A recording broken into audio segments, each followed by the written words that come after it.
Uma vez conversando com uma menina que tem um filho pequeno, de uma gravidez indesejada, ela disse que uma das soluções que o pai do menino pensou, e até ela mesma, foi em abortar. Em todos os países do mundo, todos onde o aborto foi legalizado, o número de abortos disparou, aumentou vertiginosamente. Depois de legalizado, o aborto passa a ser usado de uma forma contraceptiva. Engravidou, aborta. Engravidou, aborta. Já não tem mais aquela discussão moral, aquela discussão ética sobre a vida. E na conversa com essa menina, eu mencionei que eu tinha falado sobre o aborto na igreja, no início do ano. Inclusive está no Facebook da igreja. E ela incentivou para que eu postasse esse vídeo. E é um tema que precisa sempre ser lembrado, sempre, porque sempre estão tentando normalizar, sempre estão tentando legalizar essa prática. E sempre que algum defensor do aborto fala sobre o assunto, ele mostra o aborto como se fosse uma solução para o problema. O aborto nunca vai ser solução, nunca. Então nesse vídeo eu desminto grande parte dos argumentos abortistas, /feministas, porque sim, a esmagadora maioria das feministas defendem o aborto. Como o vídeo é bem longo, eu vou ver se eu coloco ele no YouTube também, e no YouTube dá para colocar daquele jeito acelerado, né? Então você assiste rapidinho o vídeo, porque é mais de 1 hora de vídeo, ou então assiste pausadamente, assiste um dia, depois assiste o restante no outro dia. Olha só, eu não faço ideia do turbilhão de sentimentos, de pensamentos presentes na cabeça da menina quando ela não espera e descobre que está grávida. O que o pai da criança vai pensar, como ele vai reagir, como a família vai reagir, enfim, eu não faço ideia. Mas uma coisa eu tenho certeza, tirar a vida do filho não é a solução, não é. Isso vai trazer trauma físico, trauma psicológico, depressão e até suicídio em alguns casos, igual vai ser falado no vídeo. Além de tirar a vida do mais inocente na história, o bebê. E só para finalizar, se porventura, não sei, mas pode ser que tenha alguém assistindo esse vídeo e pense, não é o seu lugar de fala, não sei o que, você não pode falar sobre isso. É o meu lugar de fala sim, e eu falo sobre o que eu quiser. Eu estudei sobre o assunto, eu me preparei para falar sobre isso aqui. Então, se quiser falar contra, fale, mas estuda, e com argumentos, por favor. Que eu falo. E a minha parte eu estou fazendo. Eu penso assim, esses bebês abortados, eles não têm voz ainda. Eles não podem falar para se defender. Eles não conseguem se defender. Nem na mão, nem na voz, nem na arma, de jeito nenhum. Então a minha parte eu faço. Eu posso fazer a minha parte para ajudar a defender essas vidas desses bebês. E olha só, se uma menina que vir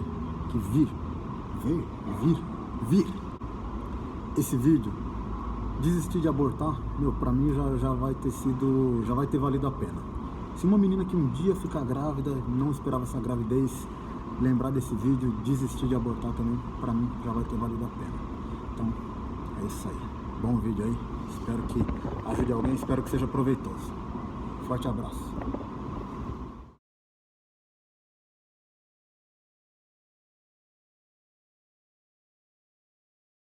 Vai lá depois no Facebook da minha igreja e assiste, ou no YouTube. Primeira Igreja Batista de Vila Dives. Mas é isso, irmãos. Graças a Deus, mais uma oportunidade de a gente estar aqui. Eu separei um tema aqui que, para alguns, é um tema um pouco polêmico, hein? Deixa eu olhar a hora para não passar do horário, né? Para alguns é um tema um pouco polêmico. Para nós, como cristãos, não deveria ser polêmico esse tema. Porque tem uma resposta bem clara para ele, que a resposta é não.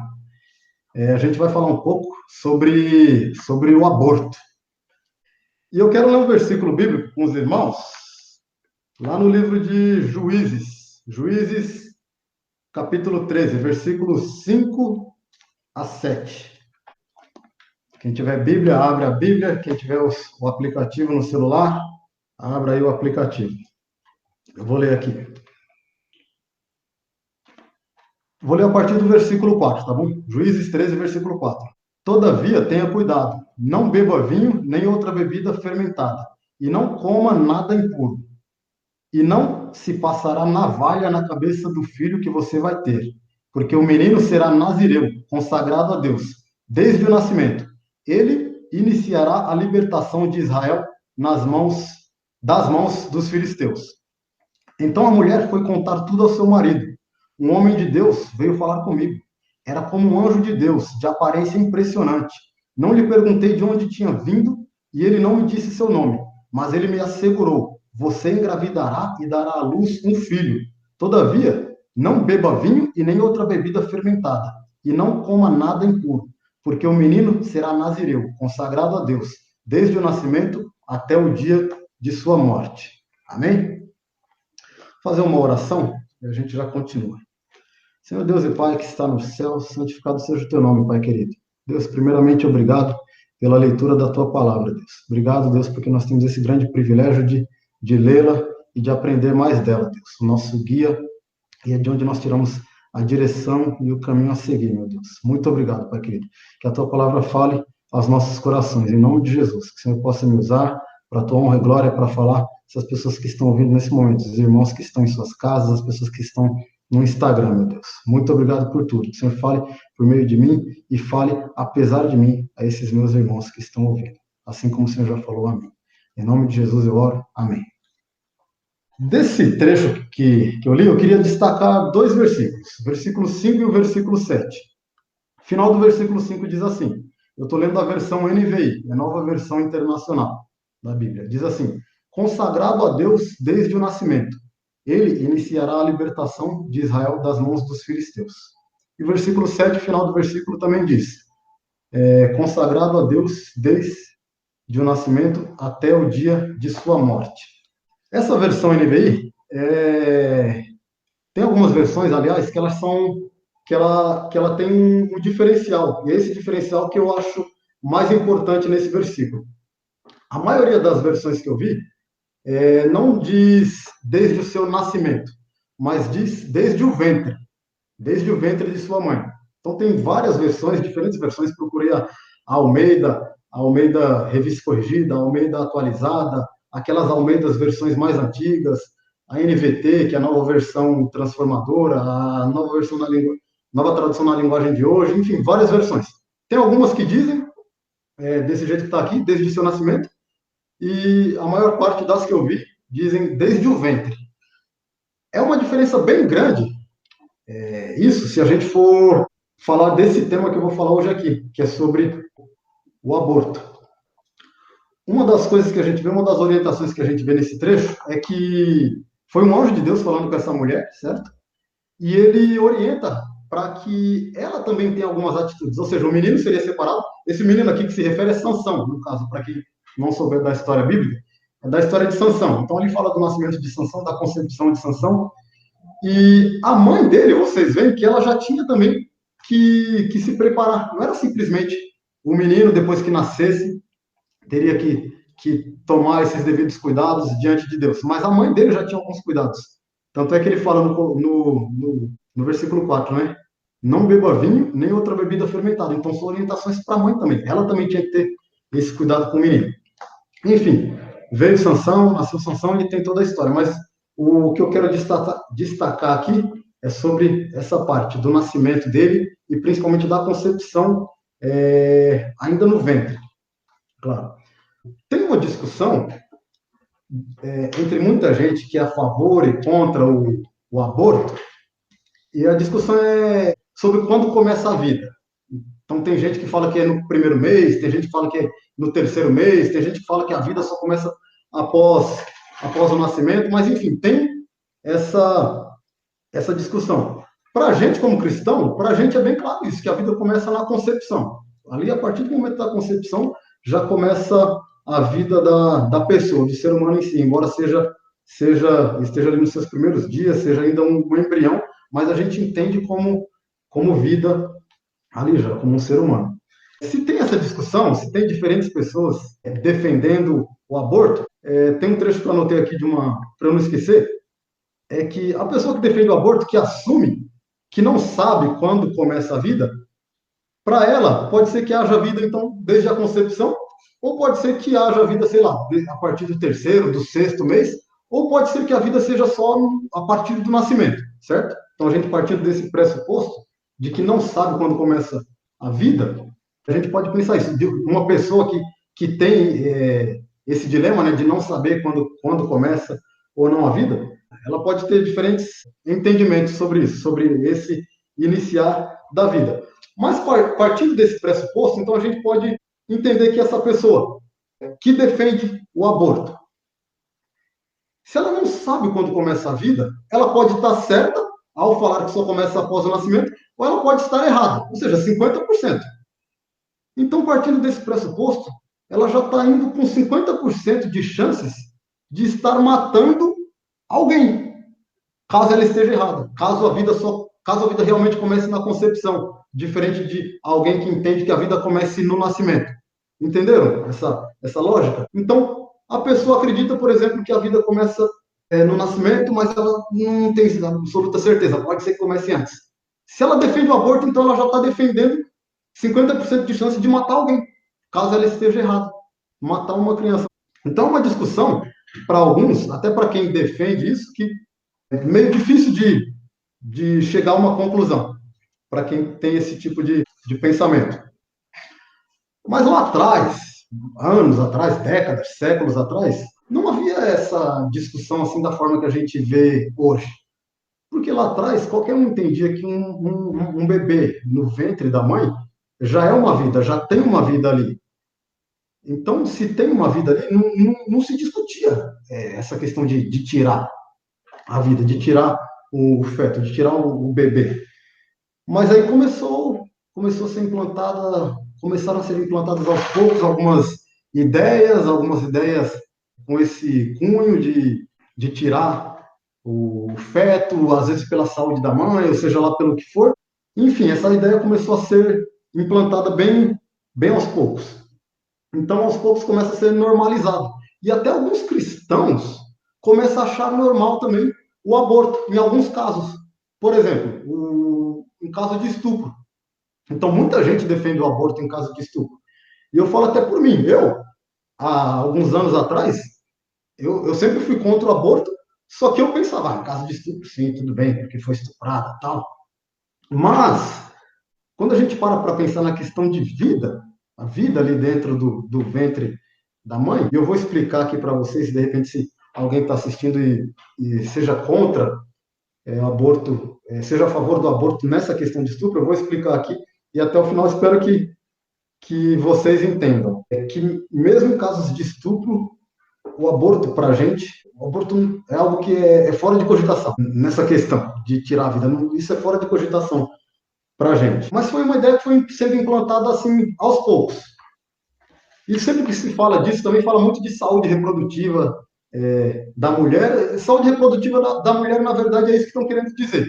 É abortar, é tirar o feto, é tirar a vida do embrião ali, seja nas primeiras semanas, seja no terceiro mês, no sexto mês, mas enfim, é isso que está querendo dizer de fato. Mas sempre com um discurso aparentemente bonito, de que é para proteger a mãe, proteger a mulher, proteger a saúde da mulher, mas proteger a saúde da criancinha não se fala, né, nisso. Só proteger a saúde da mãe, matando o feto, matando a criancinha. Mas, enfim, continuando aqui. Aí tem campanhas que apoiam isso. Alguns de vocês talvez já tenham visto em alguma campanha de televisão, ou em algum vídeo no YouTube, uma campanha antiga não, faz poucos anos, mas que teve a Rede Globo, inclusive de artistas, atores da Globo, apoiavam muito que é aquela Meu Corpo, Minhas Regras.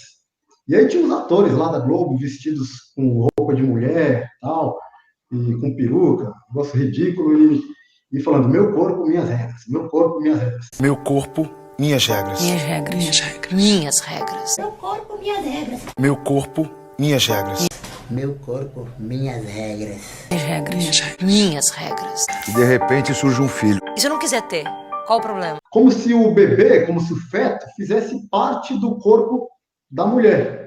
Não é parte do corpo da mulher. Ele está na mulher, ele não é a mulher. É uma outra pessoa já que está sendo formada ali. Não faz parte do corpo dela. Não é como uma unha que dá para cortar e continua ali o corpo normal. É um outro ser que está sendo gerado ali.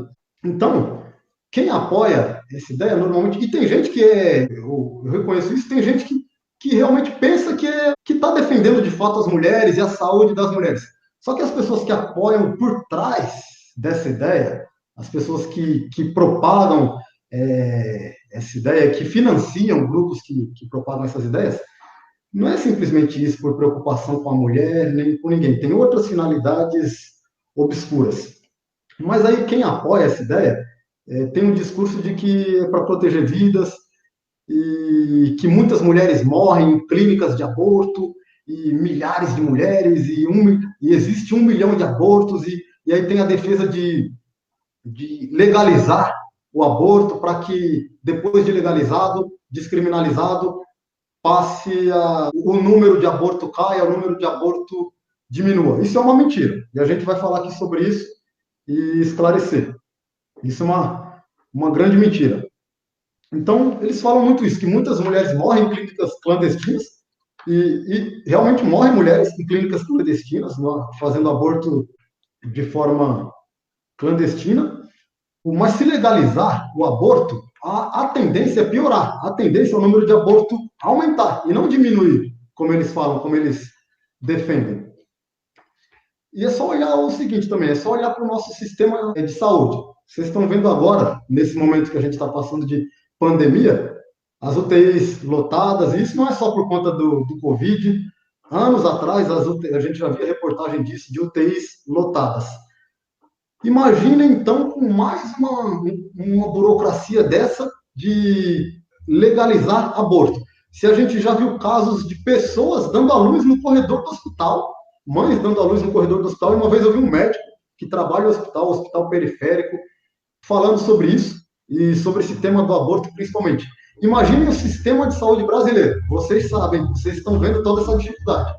Imaginem esse sistema de saúde ainda tendo que dar conta para fazer aborto e para suprir essa quantidade de aborto. E alguns diziam que era 1 milhão, depois eles diminuíram os números e falaram que era 500 mil. Depois diminuíram mais um pouco, mas enfim.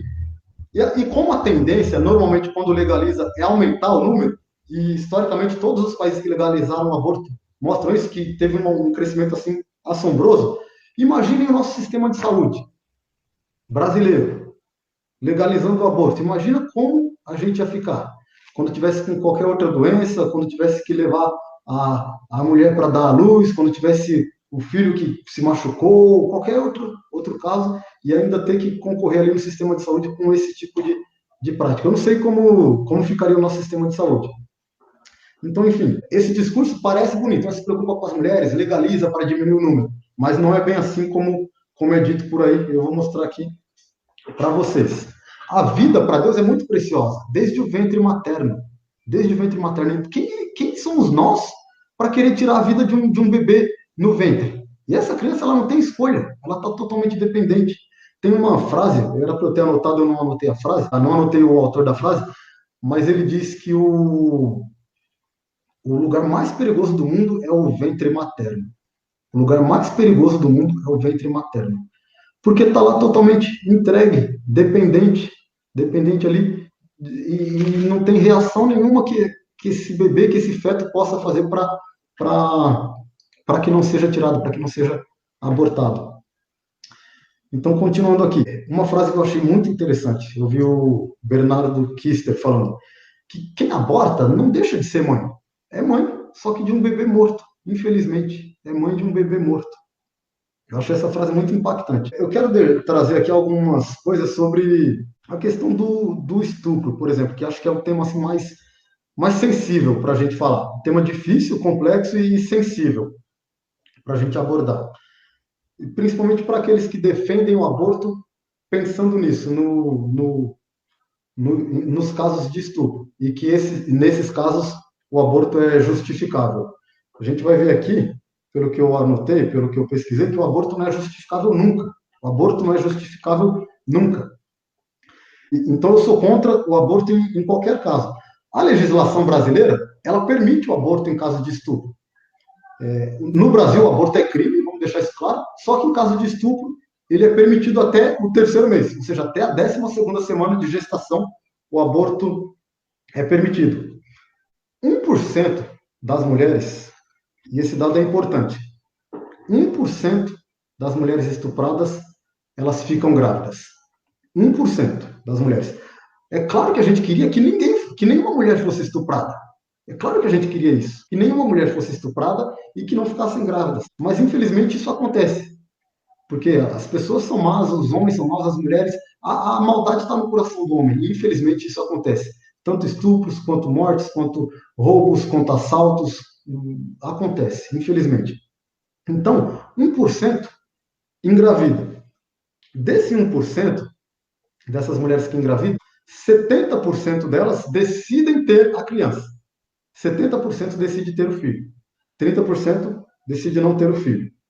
Dessas mulheres que decidem ter o filho, e isso é um dado importante, 1%, aliás, desses 70% que decide ter o filho, no primeiro ano, após o trauma do estupro, no primeiro ano, elas conseguem já mostrar uma grande recuperação desse trauma. No primeiro ano, após esse trauma. Já as mulheres que decidem abortar, tem vários estudos que mostram isso, inclusive os irmãos que quiserem, a gente deixa aí, depois eu deixo o link no Facebook, ou o vídeo vai ficar no YouTube também, eu deixo os links de onde eu vi, e no meu Instagram também eu deixo aí essas fontes. Mas enfim, então 1% fica grávida, dessas que ficam grávidas, 70% decide ter o filho. Essas que decidem ter, superam esse trauma, no caso de estupro, no primeiro ano. As que decidem abortar, elas demoram em média 8 a 9 anos para superar esse trauma. Por quê? Porque além do trauma do estupro que ela teve, ela ainda tem o trauma de ter sepultado o próprio filho no ventre. Isso fica na cabeça da mulher, fica ali, e a gente vai falar aqui mais para frente dessas consequências físicas e psicológicas também, que fica na cabeça da mulher.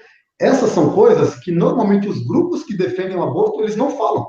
Eles só falam o que eles consideram o lado bom, que a mulher ela é dona do próprio corpo, ela manda no próprio corpo, e é pela saúde da mulher, e é para proteger a mulher, e isso e aquilo, e morrem não sei quantas mulheres também.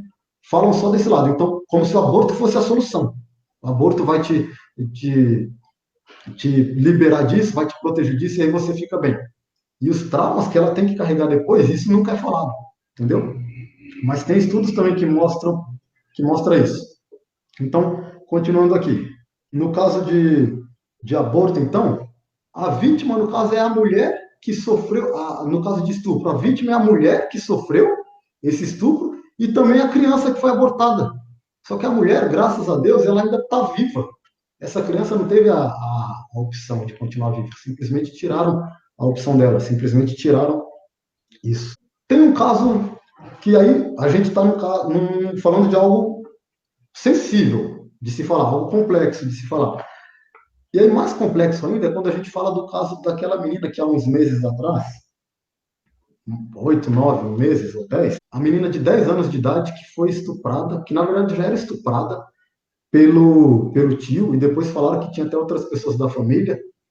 Mas enfim, essa menina com 10 anos ela engravidou. E aí? O que fazer nesse caso, então? A menina, então, tem que ter a criança e tem que, com 10 anos de idade, virar mãe? Não é isso que quem defende, quem é pró-vida, defende, que a menina de 10 anos de idade tenha que dar à luz e criar aquela criança. Ela nem tem emocional para isso, ela não tem experiência, não tem psicológico, não tem físico, ela não está preparada para isso ainda. Existem várias organizações pró-vida, várias mesmo, que dão suporte para as pessoas que estão nessas situações, e pessoas também interessadas em adoção de crianças é o que não falta também. Então tem muitas pessoas, muitas mulheres que engravidam e decidem doar os seus filhos para adoção. E essas mulheres normalmente têm menos trauma psicológico e até físico do que as mulheres que decidiram abortar. Então, com essa menina, com essa garota de 10 anos de idade, poderia ter sido feito isso também, embora tivesse apenas 10 anos de idade. Tem um agravante nesse caso, um agravante mesmo. Quando a gente viu essa notícia na mídia, o que foi muito falado principalmente para mexer com a opinião pública, para mexer com a nossa cabeça, com a nossa mente, com a nossa opinião, foi que a menina estava com 12 semanas e eles sempre passavam como se a única opção fosse o aborto. E o aborto fosse a melhor solução para essa menina, para essa garotinha. Isso foi uma mentira. A menina não estava de 12 semanas, a menina estava com quase 24 semanas. Inclusive tem vídeo do médico que estava lá em Pernambuco, em frente ao hospital, provavelmente foi ele que fez o aborto, não tenho certeza, mas tem vídeo dele falando que ela estava com quase 23 semanas. O próprio médico falou isso. E depois disso, depois que foi feito esse procedimento nessa menina, que foi uma vítima, depois que foi feito esse procedimento, a mídia começou a falar que estava com 23, 24 semanas. Por que não falaram antes? Por quê? Porque no Brasil, como eu falei para vocês já quase agora, o aborto ele é permitido nos casos de estupro, desde que esteja até o terceiro mês, ou seja, até 12 semanas. Passou disso, não é permitido aborto no Brasil. Por lei, não é permitido aborto no Brasil. Então, o que acontece? O aborto no Brasil ele é crime, né? Só que as pessoas que abortam, vocês provavelmente nunca viram uma pessoa que foi presa porque abortou. Porque existe o excludente de ilicitude, que é justamente sobre isso. Em alguns casos, algo que é crime, em alguns casos, a pessoa não é punida por isso. Entendeu? Então, o aborto no Brasil, ele é crime, só que nesses casos é permitido. Porém, até isso, a mídia escondeu da população. Escondeu de mim, escondeu de você. Por quê? Porque se falassem a verdade sobre as semanas de gravidez, que a menina estava na 12ª semana, e não na 24ª semana, o dobro, eles não poderiam defender o aborto. Teriam que falar de outras opções, de outras soluções. E essas soluções são essas justamente que a gente defende, de que pode realmente conceber, pode dar à luz, e se não puder ficar com a criança, que dê para alguém que tem interesse em adoção. Então, a gente tem que ficar de olhos atentos, de olhos abertos, de ouvidos atentos a essas coisas. Por quê? Porque são passadas para a gente de uma forma que muitas vezes nos convence. Eu falo por mim, né? Porque antes eu tinha esse pensamento e era a favor do aborto em casos de estupro. Hoje já não sou mais. Então, no caso dessa menininha, que foi um caso emblemático, difícil, complexo e triste, para a gente que defende a vida, a solução poderia muito bem ser essa. A menina poderia dar continuidade, quase 6 meses de gravidez. 24 semanas são quase 6 meses. Aqui na igreja, a gente, para quem estiver assistindo no Instagram, na igreja que eu frequento, tem um caso de uma menina, posso até falar o nome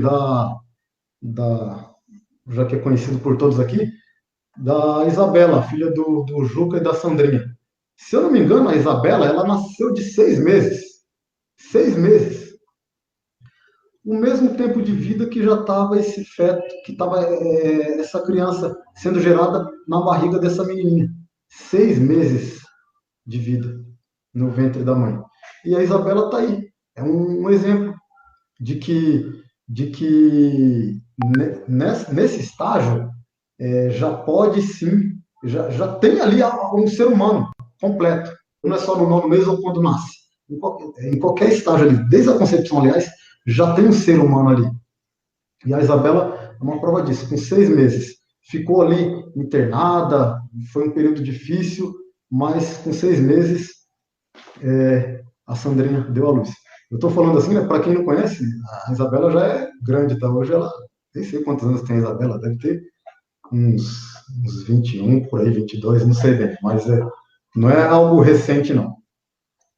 6 meses, então, tinha essa criança. Depois, mais para frente, eu vou passar um videozinho que os irmãos vão poder acompanhar um pouco mais de como funciona esse tipo de prática aqui que alguns defendem, né? Outra coisa, verdade. Quando a mídia escondeu isso, que eram, na verdade, quase 24 semanas, por que isso? Porque justamente o Ministério da Saúde tem uma norma técnica que proíbe isso, o aborto, né, após 22 semanas. 22? Se eu não me engano, acho que até... Deixa eu ver se eu anotei aqui. 22. Então, até 22 semanas, no máximo, pode, dependendo de alguns casos. Nesse caso, dessa garotinha, já estava com 23 semanas, indo para 24, se eu não me engano. Então, por isso que esconderam tanto isso da gente, e só falavam de 3 semanas, aliás, de 3 meses, de 12 semanas. Então, essa norma técnica já proíbe isso também. Por isso mentiram para a gente. Olha só, eu queria trazer alguns dados para vocês verem. Porque aí, falando isso, né, talvez alguns vão falar assim, inclusive muitos defenderam, e teve hashtag no Twitter, no Instagram, seja lá onde for, falando assim, gravidez aos 10 anos mata. Muita gente falando sobre isso também. Então, ou é para proteger a mulher, o discurso, ou é para proteger a saúde da mulher, é para proteger a vida dela, é para proteger a integridade física dela, é para proteger a menininha porque ainda tinha 10 anos e isso ela morreria, com certeza. É o que alguns estavam falando. Então, estavam defendendo o aborto e o direito de abortar. Primeiramente, que não é um direito, porque já que o aborto no Brasil é crime, né? Está lá na lei, é crime. Como eu falei, então, em alguns casos ele é permitido, mas crime é crime. Então, não tem o direito, ninguém tem o direito de cometer tal crime, ninguém tem o direito de tirar a vida, só Deus é o dono da vida. Só Deus tem o direito só Deus pode dar e tirar a vida. Mas, enfim, estavam defendendo o direito de abortar para isso, para aquilo. Não tem esse direito. Mas, a gente falando agora pelo lado jurídico e pelos dados e números, essa menina tinha 10 anos de idade. Deve ter 11, já 10 ou 11 agora, não sei. Mas, enfim, falaram que gravidez aos 10 anos mata. Outra mentira. Os dados oficiais, números oficiais. Em 2018, não houve mortalidade materna entre 10 e 14 anos. O ano inteiro não houve nenhuma mortalidade materna entre 10 e 14 anos. E aí você pode até pensar, mas é porque são poucas meninas dessa idade que engravidam. Não são poucas, são muitas, bastante mesmo. Vou mostrar aqui para vocês. Mas olha só, mortalidade materna obstétrica em 2018. Quantas teve? De 40 anos de idade em diante, teve 30 mortes. De 30 a 40 anos, mulheres de 30 a 40 anos, 133 mortes. Mulheres de 20 a 30 anos, 114 mortes. Mulheres de 15 a 20 anos, 42 mortes. E meninas de 10 a 14 anos, 2 mortes. No estado do Mato Grosso do Sul. 2 mortes apenas no estado do Mato Grosso do Sul. É claro que o ideal seria que ninguém morresse. Mas, infelizmente, teve essas mortes. Então, de 10 a 14 anos, 2 mortes. E aí, para quem pensar, mas é porque são poucas meninas que engravidam nessa idade. Por isso foram poucas mortes. Não são poucas meninas. Essa garotinha de 10 anos de idade, ela é do estado do Espírito Santo. Só lá no Espírito Santo, teve 150 meninas até 14 anos de idade, em 2020, que engravidaram. 150 meninas até 14 anos. Ou seja, teve várias outras meninas iguais a ela que engravidaram. O problema é que o caso dela foi um caso complexo, emblemático, e teve muita mídia, e triste por conta também desse estupro. Mas que tem muitas meninas que engravidam, tem nessa idade. E no Brasil todo, olha só, em 2018, no Brasil todo, 21.154 meninas, 21.154 bebês de mães de até 14 anos. Ou seja, meninas de 10, 11, 12, 13 e 14 anos. 21.154. Então, tem sim muitas meninas que engravidam nessa idade. Então, defender o aborto, falando que é para proteger a vida da menina, é só mais um discurso que parece bonito, mas não é. Na verdade, defender o aborto é sempre defender a morte de um ser inocente, é sempre defender a morte de um feto, e defender isso de uma forma legal. Querer legalizar isso é querer ir contra aquilo que Deus nos ensinou, aquilo que Deus nos diz. E só ele é o dono da vida. Queria pedir para o Márcio, antes de eu passar para outra parte aqui, não sei se o Márcio conseguiu deixar no... Aí, Márcio? É um videozinho, irmão. Eu deixei ele acelerado. Ele mostra o ultrassom. E a cena é triste, irmãos. E muitas pessoas que trabalhavam com isso, médicos, enfermeiros, que depois que viram vídeo igual a esse, pararam de trabalhar nessa área e de militar nessa área que defende o aborto. Então eu vou pedir para o Márcio colocar aí, se possível, esse vídeo. Esse vídeo, pode colocar, Márcio, a hora que quiser, mas é o vídeo completo está no YouTube, chama O Grito Silencioso. Quem puder assistir, depois assista. São 27 minutos apenas de vídeo. O Grito Silencioso. Se quiser, pode colocar, Márcio. Esse filme foi feito numa clínica de abortos. O médico que realizou o aborto foi um jovem, que trabalhava em 2 diferentes clínicas de aborto ao mesmo tempo. Ele já havia feito mais de 10.000 abortos na sua vida. Quando lhe pediram para assistir uma exibição deste filme, ele ficou tão chocado do que ele fazia, que saiu da sala por um momento. Voltou para ver o final, mas nunca mais fez outro aborto. A moça que manobrou a verdadeira câmera ultrassônica era uma feminista e a favor do aborto. Mas ela também ficou tão chocada pelo que viu nesta sessão de cinema que nunca mais quis discutir o assunto aborto. Mas vamos voltar ao filme em questão. Estamos observando um detalhe de uma verdadeira imagem ultrassônica de uma criança de 12 semanas. A criança está colocada nesta direção. Vocês estão vendo a cabeça da criança aqui, o corpo inteiro da criança aqui, e essa imagem é a mão da criança perto da boca. Olhando essa criança mais de perto, observamos o olho ou a órbita ocular aqui, o nariz da criança aqui, sua boca aqui, e até vemos o ventríloco do cérebro aqui. Esse é o fluido que enche os espaços do cérebro. Vemos o corpo da criança aqui, com as costelas em silhueta, e sua coluna vertebral atrás. Essa é uma área granulada de tecidos, na parte superior. Parece ser a placenta da criança. Podemos até distinguir aqui as coxas, as extremidades inferiores saindo do corpo, dessa maneira. Agora, vamos à ação. Vemos o coração batendo no peito da criança. Suas batidas são de 140 por minuto aproximadamente. Agora, vemos a criança se movendo dentro do útero e observamos várias mudanças de sua posição. Ela ainda está colocada desta maneira e a boca está recebendo o polegar da criança. A criança está outra vez movendo-se calmamente no seu santuário. Agora, esta sombra que estamos vendo na parte inferior da tela é a ponta de sucção, que foi deliberadamente colorida para que possamos distingui-la com mais clareza. Mas o aborteiro dilatou o colo e está inserindo a ponta de sucção que podemos observar se movimentando na tela. Podemos notar que a ponta de sucção, que está aqui, quando se move em direção à criança, ela recua do objeto e começa a produzir movimentos violentos e agitados. A criança se move com mais determinação. Sua posição muda constantemente e ela retrocede mais uma vez aqui. A ponta de sucção ainda não tocou na criança e mesmo assim ela permanece agitada e movendo-se violentamente. A criança virou agora outra vez de perfil e a ponta de sucção volta mais uma vez a aparecer na tela. A boca da criança está aberta, o que veremos mais uma vez em outro momento. Mas esta ponta de sucção, que vemos se movendo violentamente na parte inferior da tela, é um instrumento mortal, que eventualmente irá destruir a criança. É só depois que o saco é perfurado para a saída do líquido que a ponta do aparelho entrará em contato com a criança. Mas podemos observar a ponta movendo-se enquanto o aborteiro procura o corpo da criança. Mais uma vez vemos a boca da criança aberta, como se estivesse emitindo um grito silencioso.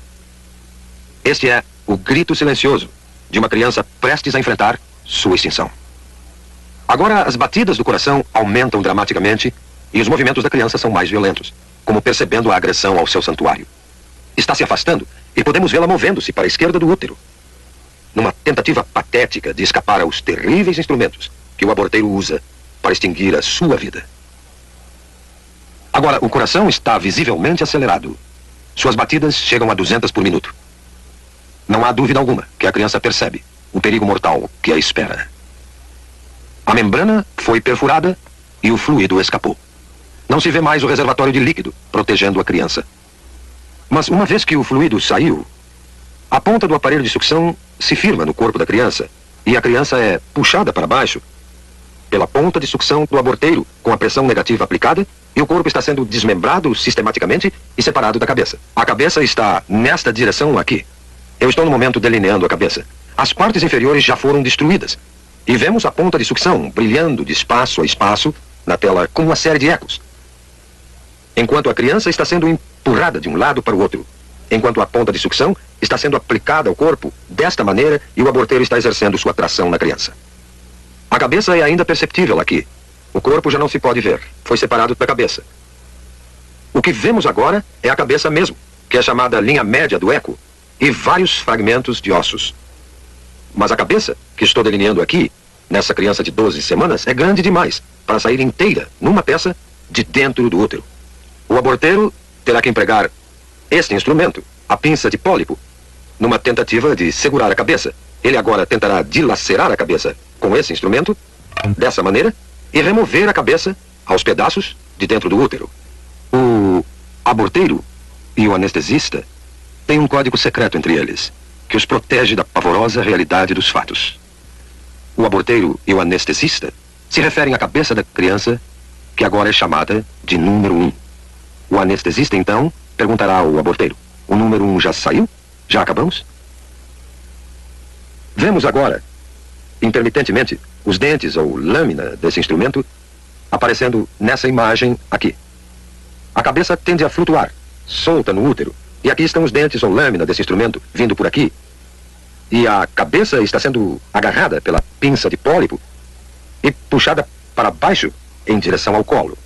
Agora tudo o que vimos sobrando são simples resíduos, simples fragmentos, pedaços de tecidos que documentam que ali viveu uma vez um indefeso, frágil ser humano. Dr. Bernard Nathanson. E ele era um médico abortista.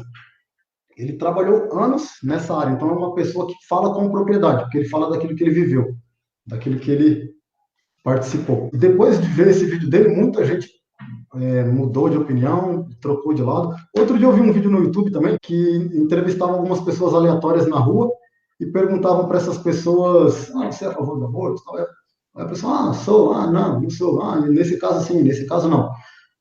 Depois eles mostravam um trecho de um vídeo pesado mesmo de um aborto, um vídeo real, literalmente de um aborto, tirando ali o feto de dentro da mãe. E todos, unânime, todos mudaram de opinião e passaram a ser contra o aborto. Então, quem defende isso como algo que seja uma solução, como algo bom para a mulher, porque protege a vida dela, protege a saúde dela, saúde reprodutiva, isso e aquilo, é uma falácia, é uma mentira. Aborto nunca é bom para ninguém, nem para o feto, o bebê, porque morre, perde a vida, nem para a mãe, a mulher, porque vai ficar com consequências ali físicas e psicológicas para o resto da vida, e nem para a família, porque a família vai conviver, e isso é uma das consequências psicológicas que essa mulher carrega. A família vai conviver com alguém que começa a ter vários problemas psicológicos, e às vezes nem sabe que é por conta daquele trauma do aborto que ela sofreu. Pesadelos, ansiedade, depressão, muita coisa. Isso afeta a família, não tem como não afetar. Então, normalmente, quem defende só fala desse lado, entre aspas, bom, segundo o que eles defendem, que é proteger a mulher e proteger a vida. E a gente pode até pensar o seguinte: de todas as crianças geradas, 50% são homens, 50% são mulheres. Essas mulheres, então, abortadas, não foram defendidas. Esses bebês, esses fetos, mulheres, não foram defendidos. E a saúde dessas mulheres? Onde ficou? Vou falar um pouquinho agora, para a gente não demorar muito, mas eu trouxe aqui algumas anotações das consequências do aborto na vida da mulher. Quem defende, então, nunca fala desse lado difícil, desse lado triste. Só fala do que eles consideram ser solução, alternativa, que é abortar. Mas, como eu já falei, 1%, nos casos de estupro, 1% engravida. Dessas, 70% tem filho. Dessas que têm filho, esses 70% superam esse trauma do estupro no primeiro ano e as outras demoram em média 8 a 9 anos para superar esse trauma. Mas, enfim, esses estudos mostram também que uma mulher que aborta, ela tem 4 vezes mais chances de morrer por causas naturais do que uma mulher que dá à luz, que engravidou normal, fez todo o procedimento e deu à luz. Então, quem aborta tem 4 vezes mais chances. Para não demorar muito, não me estender demais, eu vou só ir lendo essas anotações para não ficar comentando tudo, senão eu vou demorar tempo demais aqui também. Aí a gente vai se estender demais no horário. Mas então, quem aborta tem 4 vezes mais chances de morrer por causas naturais do que uma mulher que nunca abortou. Esse eu estou falando de aborto provocado, tá? Não aborto espontâneo, mas o aborto induzido. Foi lá na intenção de abortar e abortou. Outras coisas que essas mulheres têm chances de que aconteça com elas. Perfuração do útero na sucção. Nesse exemplo que a gente viu no vídeo, a sucção é justamente isso. Eles introduzem na vagina da mulher aquilo ali para ir tirando o feto e os pedaços do feto que eles cortam. Então, pode ter perfuração no útero, sangramento, ruptura do colo do útero, inflamação pélvica, possível infertilidade, gravidez tubária, ou seja, nas trompas, hemorragia uterina, parto futuro prematuro. De cada 5 mulheres, 3 passam por isso. Ou seja, a mulher que aborta, ela tem mais chances de, no futuro parto, esse parto ser prematuro. Infecção por conta da curetagem mal feita. Curetagem é aquilo, é tirar de lá de dentro do ventre da mulher o que sobrou ali do aborto. Onde eu parei aqui? Curetagem mal feita. 20 a 30% dos abortos por sucção ou dilatação e curetagem reduzem a fertilidade e reprodução da mulher. Morte da mulher por conta da solução salina usada. Essa solução salina em um dos procedimentos, né, não sei se ainda é usado, mas antes era, em um dos procedimentos abortivos, era uma solução que eles colocavam, injetavam na mulher para queimar o feto, queimar o bebê lá dentro e depois tirar. Isso prejudicou muitas mulheres, muitas mesmo. E muitas morreram por conta disso. Então, solução salina, morreram por conta disso. Risco de aborto espontâneo no 2º trimestre, numa próxima gravidez. Então, a mulher que aborta, na próxima gravidez dela, caso ela queira dar continuidade, ela corre mais risco de ter um aborto espontâneo no 1º trimestre. E ela aumenta em 10 vezes esse risco. Morte por hemorragia também, ela corre mais risco. Infecção, embolia pulmonar, anestesia mal administrada. Essa questão anestésica também é muito importante, porque uma anestesia, quem trabalha nessa área sabe bem, não é só chegar e anestesiar, depende muito um questionário enorme que eles fazem com as pessoas antes de anestesiarem. Nesses casos de aborto, eles não fazem isso. O procedimento de aborto não é tão demorado, deve ser uns 20 minutos. Então, eles não vão ser tão criteriosos na parte de anestesia, como deveriam ser. Então, a anestesia mal administrada também pode levar a consequências tristes. Mortes vinculadas ao aborto, né, são 13 vezes maior em mulheres de 15 a 49 anos que abortaram do que em mulheres que tiveram seus filhos. Então, elas têm mais chances também de morrer. Futuros filhos deficientes por danos cervicais uterinos. Baixo estado de saúde geral. A mulher que aborta, ela normalmente tem menos saúde em geral do que a mulher que nunca abortou. Aumento de 80% do número de consultas médicas por causas físicas, normalmente problemas vaginais. 80% de aumento nas consultas dessas mulheres. Aumento de 180% em consultas de ordem psicológica. 180%.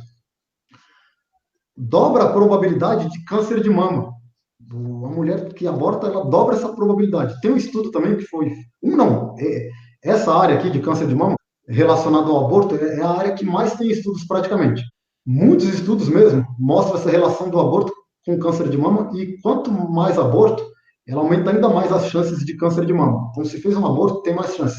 Se fez 2 abortos, tem mais chances ainda. Se fez 3, tem mais chances ainda de desenvolver um futuro câncer de mama. Isso porque uma das explicações que eu vi, inclusive foi num dos vídeos que eu tomei como base para esses dados, que é do Bernardo Kister, a mulher, quando quando tem um bebê dentro de si, o corpo dessa mulher, ele começa a se preparar para aquilo, para aquela gravidez, para aquela futura amamentação. Então começa a produzir ali hormônios, estrogênio, isso e aquilo, muita coisa muda no corpo da mulher, se preparando justamente para isso, para esse momento, que é algo natural. Quando vem alguém e tira aquilo que era para ser natural, tira de lá de dentro, do ventre da mulher, o bebê, o feto, isso acarreta muitas coisas no corpo da mulher, na saúde dela física e psicológica. Mas na saúde física, isso é uma das causas para que ela tenha mais chances de ter câncer de mama. Por quê? Porque aquelas células, aqueles hormônios, tudo aquilo que estava sendo preparado ali pelo corpo dessa forma natural para essa gravidez, passa a funcionar de uma forma assim desordenada. E aí essas células podem se tornar as células cancerígenas, que vão virar esse câncer. Então tem estudos, diversos estudos que comprovam isso. Isso também não é falado pelos grupos que defendem o aborto. Não falam isso para as meninas. Inclusive, muitas meninas fazem justamente por falta de informações, por ignorância, porque elas foram iludidas com aquelas informações de que é a melhor coisa para ela, que é a solução para ela, para a vida dela, é abortar, é tirar a criança. Não fala da saúde dela física, não fala da saúde dela psicológica depois. E olha só, 45% dos abortos que são cometidos são reincidentes. Ou seja, quase a metade dos abortos são reincidentes. São de pessoas que já abortaram antes e abortam novamente. E eu trouxe aqui algumas informações também na área psicológica.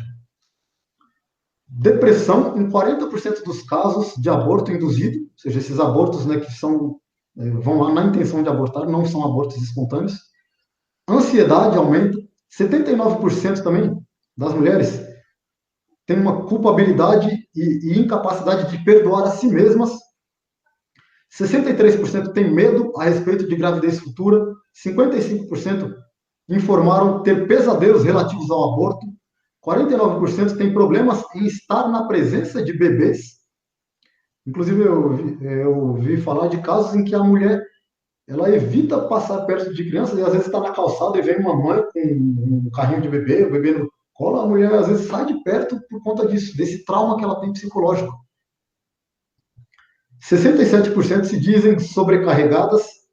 60% das mulheres que abortam têm pensamentos de suicídio. Olha só, pensamentos de suicídio. Lembram lá do Setembro Amarelo? Então, muitas dessas mulheres que abortam têm esse pensamento de suicídio. E, infelizmente, 30% de fato consumam isso e cometem o suicídio. Infelizmente, 30% das mulheres que abortam cometem suicídio. Então, olha só, que difícil. Traumas físicos, consequências físicas, consequências psicológicas, isso não é falado. É defendido como se fosse a solução dos problemas das meninas e das mulheres, e não é. Além do trauma, uma frase que eu achei muito impactante, né, que além do trauma, né, que essa mulher carrega do aborto, ela ainda carrega o trauma de sepultar o próprio filho no ventre. Sepultar o próprio filho no ventre. Então, o aborto, ele nunca é seguro. Para quem diz que é pela saúde da mulher, é por isso, por aquilo. Não é preocupado com você, mulher. Não é preocupado com você que eles defendem o aborto. É por outros motivos, com outras finalidades, mas não é preocupação com a saúde de ninguém. Outra coisa também que eu anotei aqui, a falácia nos números. Quando falam para a gente dos números de aborto, tem um vídeo daquele humorista, ele se diz humorista, o Gregório do Vivier, do Porta dos Fundos, né? Ele tinha um programa na HBO. Tinha ou tem, nem sei. Mas tem um vídeo lá que ele fala de 1 milhão de abortos no Brasil. Aí tem uma outra mulher que defende o aborto, né? Que ela fala que são 500 mil. Mas, enfim, são números altos, muito altos. E aí, a desculpa é justamente essa. Existe um número enorme de aborto. A gente tem que legalizar para que diminua esse número. Legalizando o aborto não diminui em nenhum lugar. Nunca diminui em nenhum lugar, em nenhum país do mundo. E não é agora que vai diminuir. Eu não trouxe os números, porque senão ficaria muito extenso. mas todos os países que legalizaram, todos tiveram um aumento assim, ó, vertiginoso, um aumento enorme na quantidade de abortos. Nos Estados Unidos, em 1973, se não me engano, eles legalizaram e depois disso só aumentou. Lá nos Estados Unidos, se não me engano, mais de 55 milhões de abortos já teve. Mais de 55 milhões. Mais do que qualquer guerra, mais do que qualquer holocausto, mais do que qualquer pandemia. Esses números, então, são inflados. Por quê? Como eles chegam a esse número? Vou falar aqui de forma bem rápida para a gente finalizar essa parte. Como chegam a esses números, irmãos? Eles pegam o número de aborto que acontece, né, nas clínicas, que acontece de forma ali dentro da lei, mais os números que, com pesquisas, eles acham lá de abortos clandestinos, simplesmente, não sei qual o critério, eles multiplicam por 5 ou por 6, e aí chega nesse número de 1 milhão ou de 500 mil. Por que multiplica por 5 ou por 6? Ninguém sabe, nem eles sabem. Não tem critério nenhum. Aí os números oficiais da quantidade de aborto aqui, não vou entrar no cálculo aqui de como faz as contas, mas enfim, são os números oficiais. No Brasil, tem pouco mais de 100 mil abortos. Cento e poucos, 103 mil. Pouco mais disso, de abortos. Se legalizar o aborto, é praticamente uma certeza de que esse número aumentaria e muito. O Uruguai legalizou há pouco tempo. Também a Argentina legalizou. Escutem, a Argentina legalizou agora o aborto, né? Até o 3º mês. Olhem só daqui a alguns anos como vai aumentar o número de abortos na Argentina. Vejam bem isso. Então, aqui no Brasil, o número de abortos, na verdade, estava até diminuindo. Estava diminuindo os números oficiais. Caso legalizem, o aborto ele passaria a ser visto de outra forma por essas futuras gerações. Porque, olha só, lembra aquilo que eu falei lá no comecinho? Dessa discussão de quando começa a vida, isso e aquilo, é na concepção, é no 1º mês, no 3º, é no nascimento. Os países que legalizam, a maioria as pessoas que abortam, passam a ver o aborto, às vezes, como um método contraceptivo. Engravidou, vai lá e aborta. Engravidou, aborta. Engravidou, aborta. Já não tem aquele discurso, aquela discussão moral por trás de falar, de discutir se é certo ou errado, se é vida ou não é, se tá assassinando ou não está. Não tem mais esse discurso. É simplesmente uma solução para um problema. O filho ali passa a ser um problema e engravidou, aborta. E a consequência da legalização é isso. É que daqui a alguns anos o número aumente mais ainda, aumente significativamente, e o aborto se torne isso, um método contraceptivo. Engravidou, vai lá e tira a criança, vai lá e tira o bebê. Deixa eu ver aqui o que mais que eu anotei. Outra coisa importante. Normalmente, quem mais dá apoio às pessoas que passam por esse trauma de aborto, de estupro, normalmente são aqueles justamente que são contra o aborto. São os que fazem parte de organizações pró-vida, que defendem a vida, que defendem a vida desde a sua concepção. Normalmente, quem defende o aborto apresenta lá o aborto como solução, aborta e tem a sua vida normal, sua saúde, e depois já era. Abortou, e eu continuo esse discurso bonito de que o aborto é lindo e é a solução. E aí a pessoa que se vire lá com os problemas psicológicos, com os problemas físicos, e normalmente quem vai ajudar essa pessoa com esses problemas psicológicos, com esses problemas físicos, que vai dar esse suporte, é quem é contra o aborto, é quem faz parte de organizações pró-vida. Muitas vezes organizações que não têm a ver com religião, muitas vezes tem a ver com religião, com algumas igrejas. A igreja normalmente, como é contra isso, se não dá, deveria dar esse suporte também para essas pessoas. É um tema complicado, difícil, um suporte também psicológico, com psicólogos mesmo. Mas, enfim, normalmente quem é contra o aborto é que presta mais serviço a essas pessoas que passam por esses problemas. A gente sabe também que muitas meninas, elas são levadas a isso por ignorância. Justamente por isso, porque acreditam nessa conversa, nesse discurso aparentemente preocupado com ela, por o bem dela, e por ignorância elas caem nisso, porque esse outro lado que eu mostrei aqui não é mostrado para elas, que a saúde dela está em risco, fisicamente, psicologicamente. Então, às vezes, por ignorância. E nisso tudo que eu falei aqui, em nenhum momento a gente julga uma menina que, seja lá qual for o motivo, cometeu algum aborto. Quem somos nós para julgar alguém? E o que eu posso dizer é que se você que está assistindo esse vídeo já passou por isso, se conhece alguém que passou por isso, passou. O que passou, passou. Agora é olhar para frente, é olhar para cima, é pedir a Deus que esteja com você. Se você tem traumas, que Deus te ajude nesses traumas, que Deus cure esses traumas psicológicos, eventuais problemas, depressão, ansiedade, pensamentos de suicídio, porque o que você já fez já foi feito. E isso ninguém pode te julgar por conta disso. Mas daqui para frente, no passado você não pode mudar, mas daqui para frente você pode mudar sim.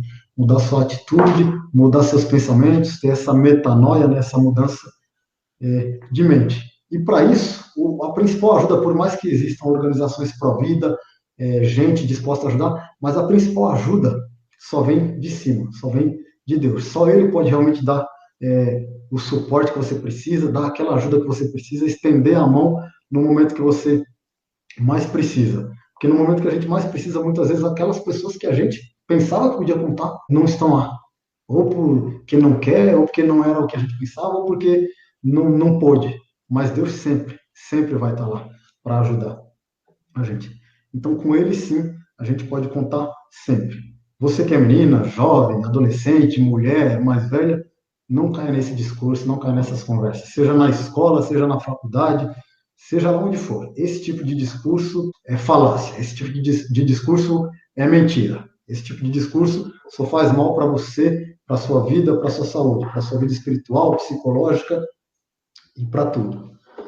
Antes da gente dar continuidade aqui, eu quero falar um pouquinho também, bem rapidamente, porque eu falei aqui dessa questão de vida, que é importante, e Deus deu a vida, mas eu quero trazer alguns versículos bíblicos também, como base para isso. Mas antes de trazer esse versículo, a bateria está fraca. Deixa eu só colocar o carregador aqui, irmãos. Ainda bem que o pastor está aqui para ajudar. E a gente falou que a bateria está descarregando aqui. Antes de trazer isso, eu quero ler aqui para vocês uma história.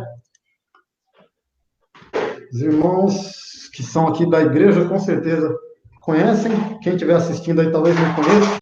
A Jasmine e o Felipe. São amigos nossos. Eles são de uma igreja vizinha aqui. E eu vou ler aqui para vocês. Não vou ficar explicando, não. Eu vou ler. Foi uma postagem da Jasmine em julho, no mês de julho de 2020. Nossa filhota Alice, tão sonhada e esperada. Já sonhávamos como seria o seu rostinho. Víamos como seria o seu quartinho. Preparávamos tantas coisas para a sua chegada. Mas não te conhecemos e te amaremos para sempre, meu amor. Você nos transformou, trouxe muita paz e harmonia. Aproximou o papai e a mamãe. E até o Hag ficou um grude. Obrigada pelo tempo aqui em nós. Pudemos, nestes meses, sentir o quão especial você nos fez. Sentir o quão delicioso é esperar e gerar um filho. Nos tornou pais e as pessoas mais felizes deste mundo. Nos sentimos muito privilegiados e honrados em ter sido escolhidos por Deus para gerar você neste tempo. Ainda não entendo por que Ele te levou de volta para casa, mas confiamos que Ele sabe de todas as coisas e faz sempre o melhor para todos. Sentimos sua falta e gostaríamos muito de te ter em nossos braços um dia. E cremos que acontecerá. Nós nos encontraremos aí no céu, na eternidade, na casa do Pai. Obrigada pelos dias de felicidade, amor e alegria. Foi um presente maravilhoso. Foi muito especial ter você com a gente. Hoje, sabemos que é o amor de pai e mãe. Hoje sabemos o que é o amor de pai e mãe que o mundo fala. Alice, minha menininha, até breve, porque breve está o Senhor. Maranata. Obrigada, vocês, família, amigos, colegas, todos que sonham e sonharam conosco. O sonho ainda não acabou. Nossa bebê arco-íris virá. Continuem a orar por nós. Temos certeza que Deus completará o que iniciou em nossas vidas. E vamos testemunhar de tudo isso no futuro. Pois os meus pensamentos não são os pensamentos de vocês, nem os meus caminhos são os seus caminhos, declara o Senhor. Assim como os céus são mais altos do que a terra, também os meus caminhos são mais altos do que os seus caminhos e os meus pensamentos. Isaías 55, versículo 8 e versículo 9.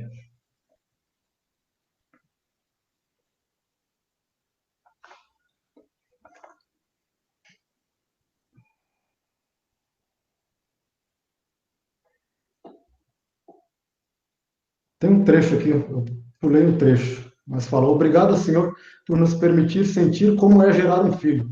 Estamos prontos e esperamos tua vontade para o próximo, porque cremos em um Deus de poder, Deus de milagres, Deus de cura, Deus que faz tudo novo e surpreende. Queremos entender teus mistérios e grandeza. Queremos entender teus mistérios e sempre fazer a tua vontade. Te louvamos por tudo que fazes em nós.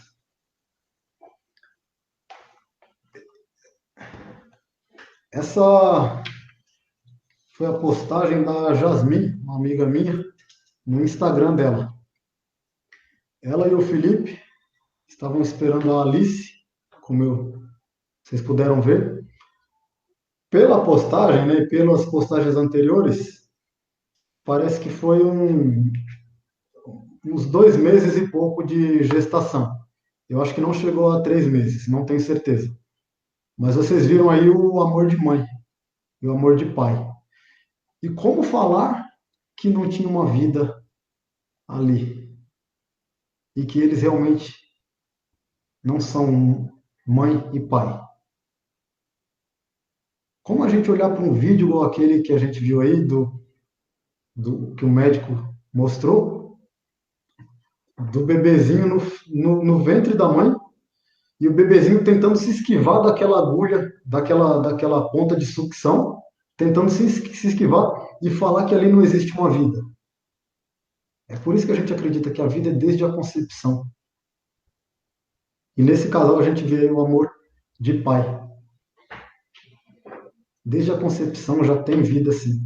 E o instinto, nós como seres humanos, dentro do ventre vocês viram aquele bebezinho, desviar daquilo que está ameaçando a sua vida. Pela integridade física, o feto ali de 3 meses estava ali tentando se desviar. É triste isso. E alguém olhar para aquilo e falar que é um amontoado de células.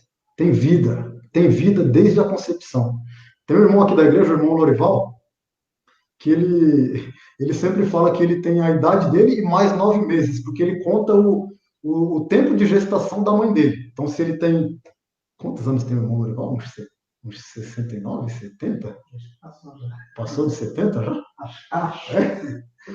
Mas, enfim, vamos supor que ele tenha 70. Então, na verdade, ele tem 70 anos e 9 meses, porque ele conta esse tempo de gestação ali, como já um tempo de vida dele.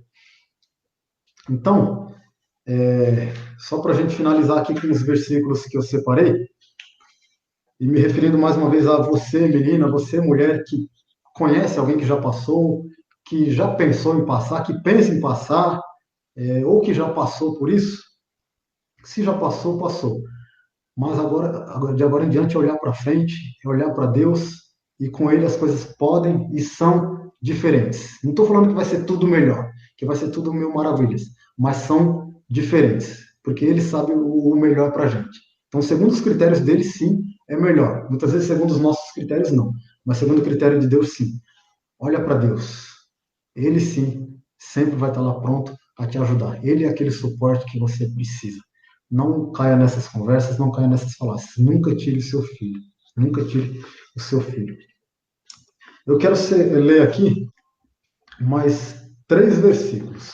Um deles é em Provérbios 31, versículo 8. Provérbios 31, 8. Isso é um dos motivos para eu ter falado sobre isso hoje. Provérbios 31, 8.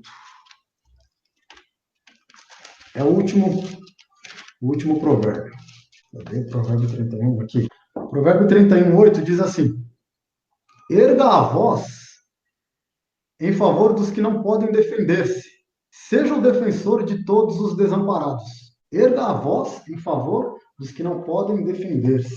Seja defensor de todos os desamparados. Quem não pode se defender? Quem é a pessoa mais vulnerável desse mundo, a não ser um bebezinho no ventre da mãe? Um feto, totalmente ali desprotegido contra quando a intenção é essa, abortar, tirar a vida dele. Então, por isso que eu falei sobre isso hoje, sobre esse tema hoje, da gente erguer a voz, da gente falar realmente a favor desses que precisam ser protegidos, esses que não têm como gritar, que não têm como se defender. Eu, Emerson, eu posso me defender, eu posso falar, eu posso argumentar, eu posso me defender com as palavras e, se necessário, com o corpo, com a mão, com os braços, com a arma. Mas eu posso me defender. O feto não, ele não tem essa capacidade, ele não pode. Ele não pode. Infelizmente, esses que mais precisam de defensores, de pessoas que os defendam, são os mais negligenciados em suas vidas. Tem um livro que na verdade, eu nem terminei de ler, vou terminar ainda de ler esse livro. Eu li uma parte dele, mas o nome do livro é O Holocausto Silencioso. Aborto ou Holocausto Silencioso. Os irmãos que quiserem pesquisar, do John Powell. Tem um dado que ele traz aqui, bem no começo do livro, antes de começar a falar, antes dos textos, ele traz esse dado aqui. E só para vocês terem uma ideia, aqui são cruzes, tá vendo? Pequenas cruzes. Aqui são os números que ele mostra da quantidade de mortos. Eita, que horas são? Vou terminar aqui logo, irmãos, para a gente finalizar. Da quantidade de mortos na Guerra da Independência, Guerra da Secessão, Primeira Guerra Mundial, Guerra da Coreia, Guerra do Vietnã. São esses aqui, essas cruzes aqui são esses números de mortos nessas guerras. E essas aqui embaixo são os números de mortos no aborto, lá nos Estados Unidos, desde que legalizou. Então é um número absurdo, comparando com qualquer guerra, com qualquer pandemia. Esses precisam de pessoas que os defendam. Mães, protejam seus filhos nos seus ventres, não caiam nessas falácias. Vamos abrir a Bíblia para a gente finalizar em Lucas 1,15. Lucas 1,15. Diz assim: pois será grande aos olhos do Senhor. Aqui estava se referindo a João Batista. Ele nunca tomará vinho nem bebida fermentada, e será cheio do Espírito Santo desde antes de seu nascimento. E será cheio do Espírito Santo desde antes de seu nascimento. Tem outro versículo também que os irmãos devem conhecer, o de Jeremias. Jeremias, capítulo 1, versículo 5. Antes de formá-lo no ventre, eu o conheci. E antes de você nascer, eu o separei e o designei profeta às nações. Antes de formá-lo no ventre, eu o conheci. Em Lucas, diz, e será cheio do Espírito Santo desde antes de seu nascimento. Desde antes de seu nascimento, irmãos, tem vida. Então, aquele versículo que eu li lá no começo do livro de Juízes, que fala sobre, que eu falei de diferentes versões, que algumas falam desde o seu nascimento e algumas falam desde o ventre. Esses dois versículos aqui não tem, assim, diferentes versões para isso. Todas as versões falam que é desde antes do nascimento, desde o ventre. Desde o ventre tem vida. E só Deus pode dar e só Deus pode tirar a vida. Quem somos nós para tirar a vida de alguém? Então, e será cheio do Espírito Santo desde antes do nascimento. Deus conhece você desde o ventre da sua mãe. Deus me conhece desde o ventre da minha mãe. Ele nos criou, ele nos formou. Lá no ventre, como um embriãozinho ali, ó, pequenininho, um embrião. Ele nos formou. Com 3 meses, com 12 semanas, a gente já estava lá sendo formado por Deus. Formado fisicamente, mas a gente já era uma pessoa ali feita por Deus, separada por Deus. Então nunca deixe de acreditar nisso. E seja lá qual for o argumento que utilizarem a favor de aborto, a gente sempre tem que ser contra isso, porque é contra a vida. E pelo que eu mostrei aqui, né, se os irmãos quiserem pesquisar mais depois, pesquisem para ver as fontes também de tudo isso, mas só Deus pode tirar a vida. Pode ser o argumento mais bonito que for, pensando na saúde, seja lá de quem for. Ninguém pode tirar a vida de ninguém, desde o ventre materno. O lugar que deveria ser ali protegido, o lugar onde a criancinha deveria ser formada, ser gerada ali e crescer e nascer bem, muitas vezes está sendo violado. Milhões de vidas perdidas de crianças por conta de um discurso mentiroso, um discurso assassino. Não caiam nessa conversa. Não caiam nessa conversa. Só Deus é o dono da vida e só Ele pode dar e só Ele pode tirar a vida. Nunca esqueçam isso. Desde o ventre materno, é Deus que nos cria, é Deus que nos forma e vai continuar sempre assim. Amém? Espero que tenha sido proveitoso aí. Foi bem longo, nem sei quanto tempo eu demorei. Eu olhei a hora no início, depois eu esqueci. Mas, enfim, eu espero que tenha sido bênção. E como vai ficar salvo aí, quem puder, quem quiser enviar para outras pessoas o link, enviem. Eu acho que é um tema importante, um tema a ser discutido. Provavelmente nos próximos anos vai continuar sendo um tema importante, um tema a ser discutido, debatido e defendido por nós. Amém? Deus abençoe os irmãos. Obrigado aí pela oportunidade. Quem estiver assistindo ainda aí, obrigado. E é nóis.